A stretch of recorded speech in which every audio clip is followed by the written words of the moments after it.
Thank you for the music today, and thank you, choir, for the wonderful opening piece, too. And thank you for trying out the new hymn from the Teal Hymnal. Some folks said you'd sung it a little while ago, but it's been a while. So thanks for trying that out. All right, so it's March now, right? Anyone make a New Year's resolution this year? Anyone? Okay, a couple. There we go. And he still got it going. There's the big question. Yeah. Anyone skip them entirely? I'm in that group. Anybody? Yeah, there we go. So some statistics on New Year's resolutions. 41% of Americans say they make them every year. I don't quite believe it, but 41% say they make them every year. 42% say they never make them. We're mostly in the 42%, I'm guessing. The content. 44% of New Year's resolutions are self-help or education related. 42% are money-related, 32% are weight-related resolutions, and 23% are about relationships. All right, the big question, how long do they last? Well, according to one particular survey I found, and I admit we have to take it with a grain of salt, because folks are probably self-reporting they kept it going for a little bit longer because they're guilty about it. Okay, so according to this particular survey, 76% made it for at least a week. 58% claim they made it a month. And 45% passed 6 months. Like I say, inflated, right? I've never made it past 2 weeks. And I gave up on them entirely years ago. So New Year's resolutions and similar resolutions that happened other times of the year, they're based on a fundamental dissatisfaction with how things are or some sort of tension or conflict between what is and what we wish would be. They're one of the ways that a desire for transformation manifests in our lives. Transformation. So there's two main types. There's the personal or individual side of transformation, and there are wishes for transformation in our world. We'll kind of go through both of those today. And then, alongside transformation, there's the reality that our lives and our world is always evolving and changing. So when I say transformation, I'm not talking about the evolution that's always happening, but rather intentional change and change we're putting energy into to go towards a particular goal. So we'll start with transformations on the personal side. There are a few different sorts of personal and individual transformation. First, there's transformation that is strictly personal. I remember each time I switched to a new school, first after high school graduation, then when I transferred colleges, I saw those times as an opportunity to transform myself to be this different sort of person I imagined I would really like to be. Now, I admit I very quickly reverted to the more typical version of myself rather than this imaginary one, but it was nice to be with folks who didn't necessarily know my nerdy and acne-filled teenage years. There's also transformation on a professional level. These might be goals we set for ourselves, intentionally learning or applying new techniques, training in something new, or looking for a job either in a new area or something that will give us space to grow. Someone told me recently how she had quit her job because she realized there was nowhere left for her to grow or advance because it was a small company. Now, my immediate question is, where are you going next? But here's the courageous part of her story. She didn't have somewhere yet. She quit her job and was saying, okay, I'm figuring out where I want to be, what I want to do, and then I'm going to go look for it. And then retirement is another form of professional transformation, and often it's personal transformation too. Then on the individual side, there is spiritual transformation of a wide variety of kinds. To an extent, there's a lot of this spiritual transformation embedded in Unitarian Universalism, with our constant searching and our affirmation for how each of our journeys unfold over time. And by spiritual transformation, I'm referring to the big shifts in our lives, the big milestones that we get to, rather than hopefully these little steps we're taking all the time. And I've seen time after time when someone has found Unitarian Universalism for the first time, it's a transformative moment. to find the welcoming, the acceptance, the diversity, the affirmation of our search, to find that welcoming that's present here in our walls. And others have shared with me their journeys through addictions recovery, which are both personal transformation journeys and spiritual transformation journeys. Spiritual transformation seems to be something that resides rather naturally in our UU values and communities. One of the cautions that I would raise with some of the popular spiritual transformation movements today is that they can often be somewhat individual-centric. Not that this is wrong in any way, but just to be aware of not getting too much caught up in the inward-focused work, all of our energy pouring there and forgetting those around us and the world around us. So, as we're thinking about our chasing of transformation, in a personal sense, we'll get to the larger world in a few minutes. So we're thinking about this chase of ours. We have to start with knowing where we are and who we are. And it's not only knowing ourselves, but being aware of our satisfaction with ourselves and our satisfaction with the way things are. One of the ways I've gone about learning more about myself is with the myriad of personality tests available today. I'm a geek for these, and the internet has not helped that. It's only fed this geekiness because they're free online. So whether it's personality traits, conflict styles, strengths assessment, all of these, I've played with almost all of them. And I've even adapted some to congregational settings too. That's fun. The dove one, dove. So it's whether you're a dove, an owl, a dope. Dove, owl, peacock, or an eagle. There's all of us birds in here. That's a fun one. Look that up sometime. The dope personality test. I know, weird. So as I've gone through these, I've spent plenty of time appreciating the strengths of the various types of tests, imagining myself with some of these superpowers that I wish I had, before reminding myself who I really was instead. An author named Dave Bruno had to remind himself of who he was too. He came up with this crazy challenge for himself. He decided to downsize his personal possessions and live with only 100 personal things for a full year. He didn't make his family do it. He didn't take away their family communal property. There would have been full-scale mutiny if he had.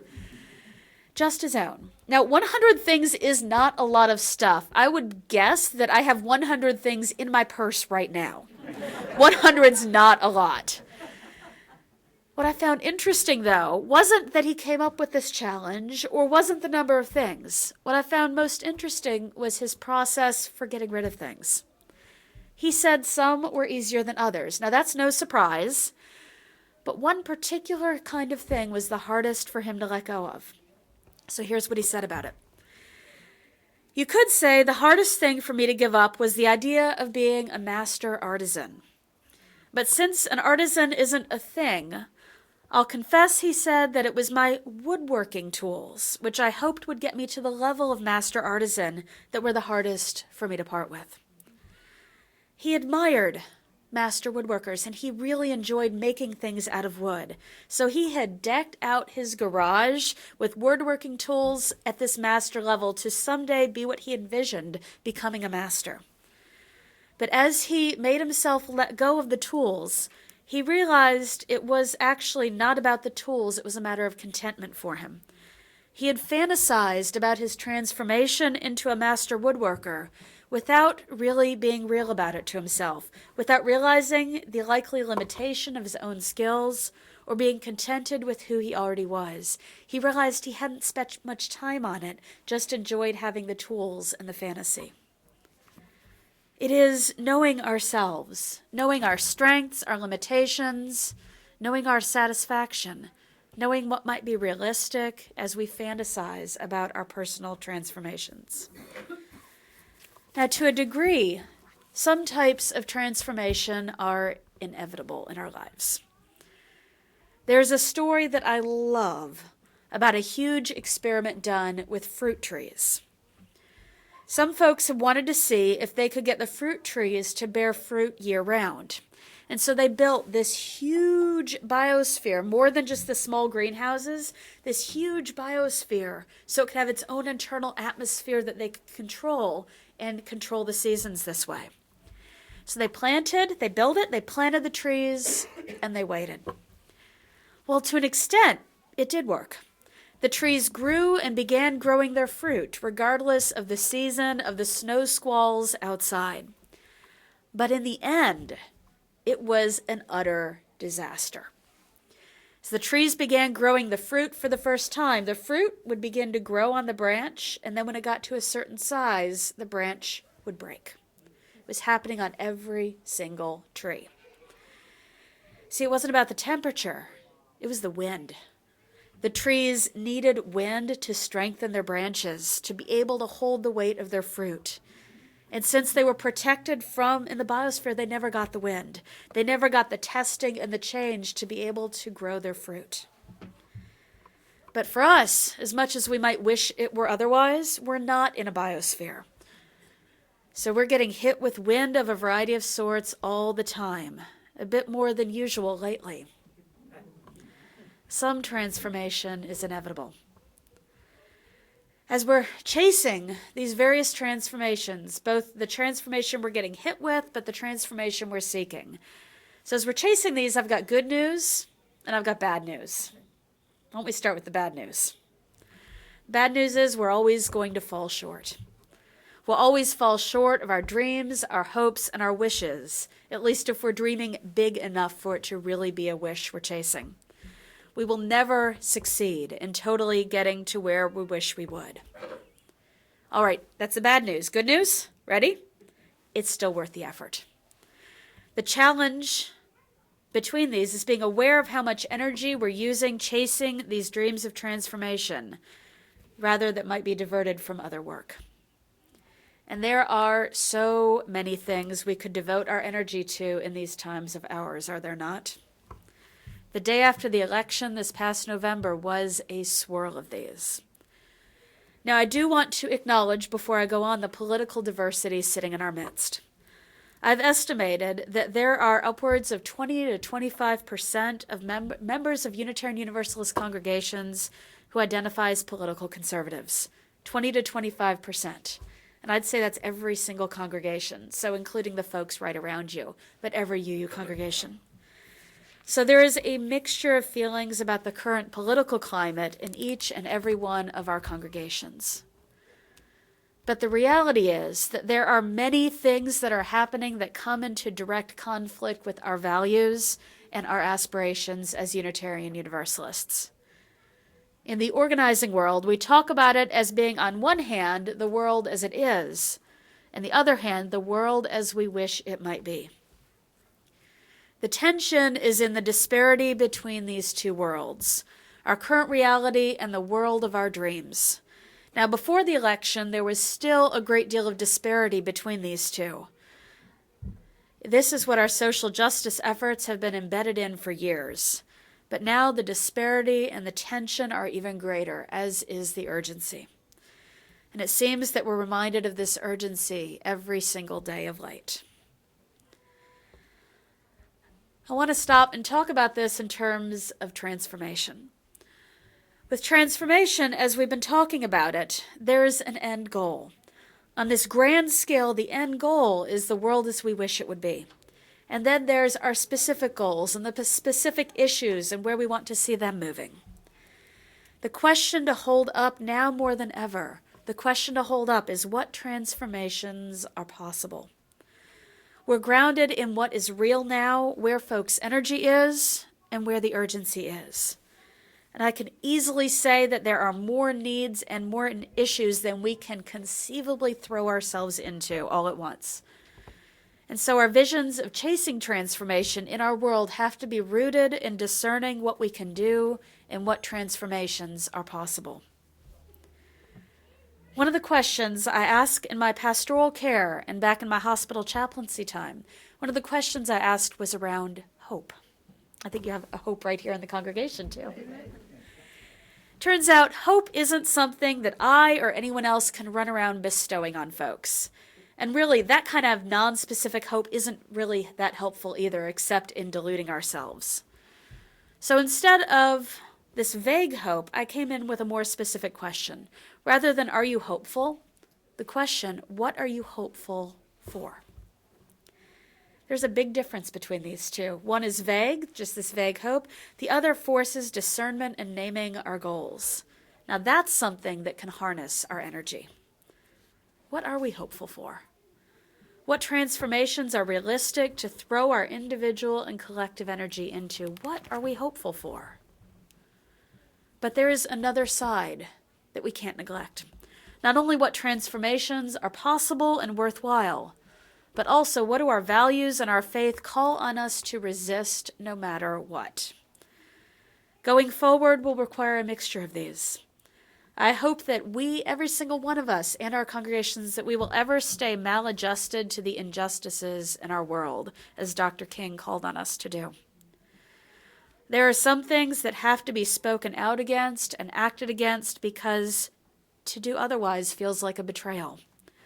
So even when there isn't a reasonable or possible transformation in sight, there are still things we have to do anyways.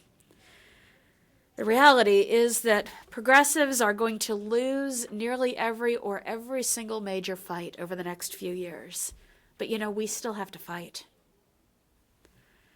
Remember the good news and the bad news? The bad news is we're always going to fall short. Nothing moves as quickly as we'd like, and the energy is going to fall short in the long run. But the good news, that good news is still there too. It's still worth the effort. When we seek transformation and change sustainably, when we seek it from a grounded and resilient place, it is still worth the effort. In the end, it comes back to what we need to fuel our efforts. Whether on the personal side or on the larger side, what we're seeking to change in the world, what is needed to fuel our efforts? Transformation will never happen without fuel to keep it going. Those New Year's resolutions, I'd be willing to bet the ones that don't make it, including my own, are the ones that folks aren't sustainably committed to. Dave Bruno, who let go of his word-working tools, for him that wasn't a dream he was working for. It was more of a fun fantasy. But the transformation to get down to 100 personal objects for a year and stick with it, he had commitment to that one. You know what? He did it. How does chasing transformation feel different? How do passion and commitment to a dream for something feel different from you? I heard from countless people how the energy of the Women's March... Did anybody here make it to one of the Women's Marches? Yeah, the energy there was amazing. And that Sunday afterwards, the day afterwards, that was one of the most amazing worship services I have ever experienced. The feel in the room, the passions that were overwhelming, and just the passions folks were picking up from each other. They were amazing. We have the dreams. We have the communities. We have the energy. Now we've just got to keep them going. We've got to keep them going and build a new way into the future. May it be so. So I sit